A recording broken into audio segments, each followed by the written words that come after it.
So తక్కువ టైంలోనే మంచి ప్యాకేజ్ వచ్చే ఒక ఐటీ జాబ్ అయితే ఉందండి. అది మీకు డ్యూరేషన్ తక్కువగా ఉంటుంది. బట్ ఏంటంటే మీకు కొంత రియల్ టైమ్ ఎక్స్పీరియన్స్ కానీ అంటే హ్యాండ్స్ ఆన్ ఎక్స్పీరియన్స్ కానీ ఉందంటే మాత్రం 100% మీకు 4 to 5 years ఎక్స్పీరియన్స్ కానీ అయి ఉంటే మాత్రం మీకు around 13 to 20 lakhs 22 lakhs package వరకు వచ్చే అవకాశం ఉంది based on the company.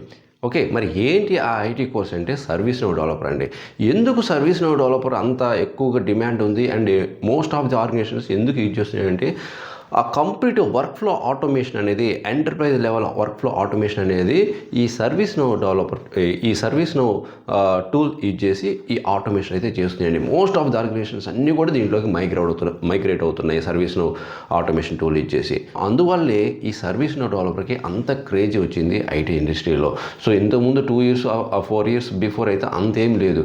But from last 2 years onwards ఇది ఎక్కువ డిమాండ్ ఉంది అండ్ ఎక్కువ మంది నేర్చుకుంటున్నారు కూడా. ఇంతకుముందు చాలా తక్కువ మంది నేర్చుకున్నారు, దీని గురించి పెద్దగా ఎక్కువగా తెలియదు సర్వీస్ నౌ డెవలపర్ కోర్స్ ఒకటి ఉందనేది. ప్రజెంట్ ఎందుకు ఎంతమంది ఎక్కువ నేర్చుకుంటున్నారు అంటే ఒక ఫుల్ స్టాక్ డెవలపర్కి ప్యాకేజ్ అయితే ఎలా ఉంటుందో ఆర్ బ్యాక్ ఎండ్ డెవలపర్కి ఉంటుందో సిమిలర్గా అంతే ప్యాకేజ్ కంపెనీస్ ఇస్తున్నాయి, ఆఫర్ చేస్తున్నాయి. ఇప్పుడు మీరు సపోజ్ 4 years అనుకోండి 12 to 15 lakhs, 5 years అయితే 15 to 18 or 20 lakhs దాకా based on your entry performance and company and location బట్టి ఇస్తున్నారండి. ఈ సర్వీస్ నౌ డెవలపర్ అవ్వడానికి ఎలాంటి స్కిల్స్ నేర్చుకోవాలనేది నేను ఆల్రెడీ వీడియోస్లో అయితే అప్లోడ్ చేస్తున్నాను. బట్ మెయిన్గా అయితే మీకు ప్రైమరీగా ఒక మోడల్ అయితే ఉంటుందండి, ITSM అని, సర్వీస్ మేనేజ్మెంట్ మోడల్ అని. వాటితో పాటు integrations concepts like flow designer అని ఆర్ ఇంటిగ్రేషన్ హబ్ అని, వర్క్ ఫ్లో అని, ఓకే, అండ్ సర్వీస్ క్యాటలాగ్ అని, అండ్ మిడ్ సర్వర్ అని, ఒక CMDB కాన్సెప్ట్స్ అని, అండ్ జావా స్క్రిప్ట్తో పాటు గ్లైడర్ API అని, ఓకే, క్లయింట్ స్క్రిప్ట్ అని, సర్వర్ స్క్రిప్ట్ అని, స్క్రిప్ట్ ఇంక్లూడ్ అని, ఇలాగా కొన్ని మెయిన్ టాపిక్స్ అయితే వీటికి ఈ ITSM మోడల్స్ ఉంటాయి. అండ్ వాటితో పాటు మీకు 4+ or 5+ years ఎక్స్పీరియన్స్ అయితే మాత్రం ITSM మోడల్తో పాటు ఇంకొక మోడల్ కూడా basic or hands on experience ఉంటే మీకు హైయెస్ట్ ప్యాకేజ్ అండి. లైక్ ITOM మోడల్ కానీ ఆర్ HRST కానీ ఆర్ CSM మోడల్ కానీ ఎనీ మోడల్ కానీ మీరు కానీ యాడ్ చేసుకున్నారంటే మోస్ట్ ప్రిఫరబుల్ ఏంటంటే HRST, okay, HR related model add చేసుకోండి ఆర్ ITOM అయినా సరే పర్లేదు. మరి దీని కోర్స్ డ్యూరేషన్ అయితే మాత్రం అరౌండ్ 2 to 3 months ఉంటుందండి ఈ ITSM మోడల్ నేర్చుకోవడానికి. ఓకే, ఇది తక్కువ టైంలోనే మంచి ప్యాకేజ్ తెచ్చుకోవచ్చు. బట్ ఏంటంటే ప్రజెంట్ ఇంటర్వ్యూస్ కూడా, ఎందుకంటే ఎక్కువ మంది నేర్చుకుంటే ఆటోమేటిక్గా ఇంటర్వ్యూ ప్రాసెస్లో అడిగే క్వశ్చన్స్ కూడా కొంచెం టఫ్గా అడుగుతుంటారు. డైరెక్ట్ క్వశ్చన్స్ అడగకుండా ప్రాజెక్ట్ రిలేటెడ్ కొన్ని క్వశ్చన్స్ స్టార్ట్ చేస్తున్నారు, డైరెక్ట్గా ప్రాజెక్ట్ రిలేటెడ్ క్వశ్చన్స్ స్టార్ట్ చేస్తున్నారు. సో అందువల్ల ఎవరైనా కోర్స్ నేర్చుకుంటే ప్రాజెక్ట్ ఓరియంటెడ్గా నేర్చుకున్నారంటే వాళ్ళకే జాబ్ పక్కా ఉంటుంది. అండ్ ఇంకా కాల్స్ పరిస్థితి అంటారా, మీరు 2 years 3 years అయితే మాత్రం కాల్స్ చాలా తక్కువగా ఉన్నాయి. స్కిల్స్ ఉంటాయో అదర్ ఐటీ జాబ్స్ ఉంటాయో సిమిలర్గా ఇది కూడా అలానే ఉందండి. అంటే మీకు minimum 4 to 5 years above experience ఉంటేనే కాల్స్ వచ్చే అవకాశాలు ఎక్కువగా ఉన్నాయి. ఓకే, సో 3 years వాళ్ళకి యావరేజ్గా ఉండుంటాయి. ఓకే, అబోవ్ 5+ కానీ మాత్రం అయితే 100% కాల్స్ వస్తాయి. అండ్ ఎంట్రీ పర్ఫార్మెన్స్ కరెక్ట్గా ఇస్తే మాత్రం సక్సెస్ అవుతారు. అండ్ ప్యాకేజ్ కూడా అరౌండ్ 15 above lakhs ప్యాకేజ్ అయితే వస్తుందండి.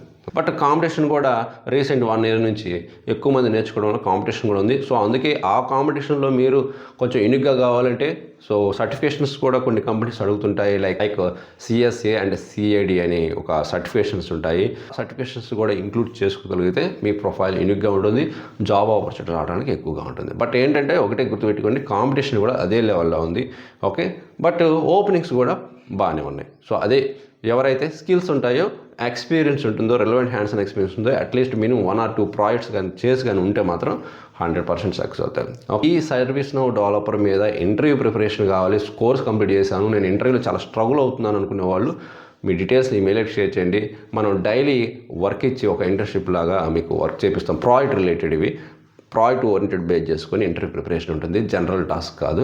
ఓకే, అండ్ అదేవిధంగా మీకు డైలీ ల్యాబ్ ప్రాక్టీస్ కూడా చేయించి మీకు ఇంట్రెస్ట్ క్రాక్ చేయాలని చేస్తాం.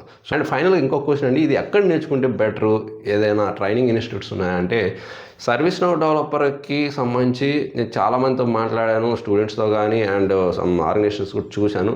ఎవరైనా సరే ఒక్కొక్క దాంట్లో మంచి స్కిల్స్ ఉంటున్నాయి కానీ అన్నిటినైతే అంత రియల్ టైమ్ నాలెడ్జ్ ఓరియంటెడ్లో ఎవరు ఎక్స్ప్లెయిన్ చేయలేకపోతున్నారు. బట్ ఒక్కొక్క ఏరియా, ఇప్పుడు మోడల్స్ ఉన్నాయి, కొంతమంది ITSM బాగా చెప్తారు, కొంతమంది HRST మోడల్ బాగా చెప్తుంటారు, అండ్ ఇంకొంతమంది ITOM చెప్తుంటారు. సో మీరు వాళ్ళ నుంచి కొంచెం బేసిక్స్ నేర్చుకున్నా కూడా మీ ఎక్స్ట్రా ఎఫర్ట్స్ పెట్టుకుంటేనే ఇది మీకు జాబ్ తెచ్చుకోవడంలో పాసిబుల్ అవుతుంది. ఎందుకంటే ట్రైనింగ్ ప్లాట్ఫామ్స్ అనేవి మనకి ఫ్రెషర్ లెవెల్ ఓరియంటెడ్ నుంచి అడ్వాన్స్ లెవెల్ కాన్సెప్ట్స్కి కవర్ చేస్తుంటారు కాబట్టి కొంత మనము ఆ లెవెల్లోనే వాళ్ళు ట్రైన్ చేస్తుంటారు, basic level fundamental level cover చేస్తుంటారు. సో మనం ఎక్స్ట్రా ఎఫర్ట్స్ పెట్టుకుంటేనే అది పాసిబుల్ అవుతుంది. సో మీలో ఎవరైనా సరే ఇది నేను ఒక చోట ట్రైనింగ్ తీసుకున్నాను, నాకు మంచి ప్లాట్ఫామ్ అనిపించింది ఇది అని ఉంటే కామెంట్ రూపంలో తెలియచేయండి.